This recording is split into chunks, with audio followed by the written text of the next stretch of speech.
அஸ்வின்ஸ் இனிப்பு காரம் பேக்கரி மற்றும் சைவ உணவகம். ஒவ்வொரு ஆண்டும் சிவராத்திரி பண்டிகை முடிந்த பின்வரும் அமாவாசை நாளில் மயான கொள்ளை நிகழ்ச்சி கொண்டாடப்படுவது வழக்கம். அங்காளம்மன், பெரிய அண்ணன், முனியப்பன், கருப்பண்ணன் உள்ளிட்ட காவல் தெய்வங்களை சிறப்பிக்கும் வகையில் அவர்களைப் போலவே பக்தர்கள் வேடமணிந்து மயானத்தில் சூறையாடும் நிகழ்வு நடைபெறும். இதனால் தீய சக்திகள் மற்றும் நோய் நொடிகள் விலகுவதோடு அதனை விவசாய நிலத்தில் இட்டால் பயிர் செழிக்கும் என்றும் மக்களால் நம்பப்படுகிறது. அந்த வகையில் உலக புகழ்பெற்ற மேல்மலையனூர் அங்காளம்மன் கோவிலில் மயான கொள்ளை திருவிழா வெகு விமரிசையாக கொண்டாடப்பட்டது. பக்தர்கள் புடைசூழ அம்மன் மயானத்துக்கு வந்தவுடன் அங்கு குவித்து வைக்கப்பட்டிருந்த காய்கறிகள், சுண்டல் உள்ளிட்ட உணவுப் பொருட்களை அம்மனுக்கு சூறையிட்டு பக்தர்கள் வழிபட்டனர்.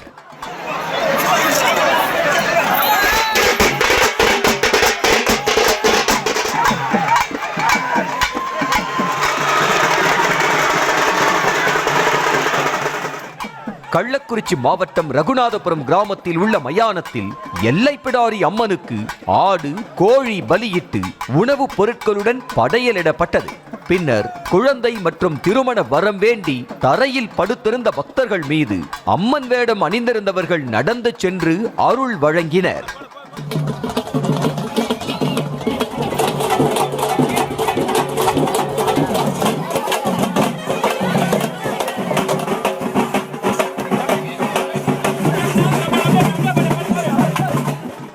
விழுப்புரம் மாவட்டத்தில் நடந்த மயான கொள்ளை நிகழ்ச்சியால் நகரமே ஸ்தம்பித்தது. எம்ஜி ரோட்டில் தொடங்கி மருதூர் மயானத்தை அடையும் வரை அம்மன் வேடமணிந்திருந்தவர்கள் மேள தாளங்களுக்கு ஏற்ப ஆக்ரோஷமாக நடனமாடினர். பின்னர் மயானத்தில் குவித்து வைத்திருந்த உணவுப் பொருட்களை வாரி பக்தர்கள் மீது இறைத்து ஆசி வழங்கினர்.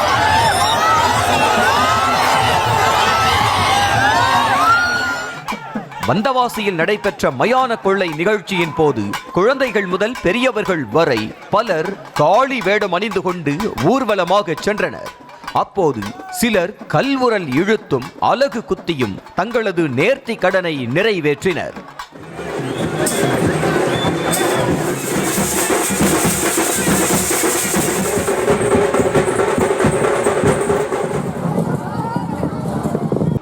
இதேபோல் திருவள்ளூர் மாவட்டம் திருத்தணியில் சிறப்பு மலர் அலங்காரத்தில் எழுந்தருளிய அம்மன் சிம்ம வாகனத்தில் உலா வந்தார்.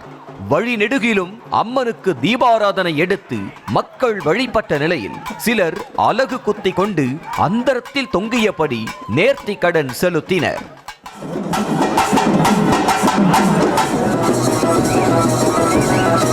திருத்தணி வந்தவாசியை விட ஒரு படி மேலே சென்ற ராணிப்பேட்டை மக்கள் முதுகில் அலகு குத்தி கொண்டு கார், ஆட்டோ உள்ளிட்ட வாகனங்களை இழுத்து சென்று நேர்த்தி கடனை நிறைவேற்றினர். இதேபோல் வேலூர் மாவட்டம் தாழையாத்தம் அங்காளம்மன் கோவில், காஞ்சிபுரம் பட்டினத்தார் அங்காளம்மன் கோவில் உட்பட தமிழ்நாட்டில் பல்வேறு அம்மன் கோவில்களில் மயான கொள்ளை திருவிழாக்கள் களை கட்டின.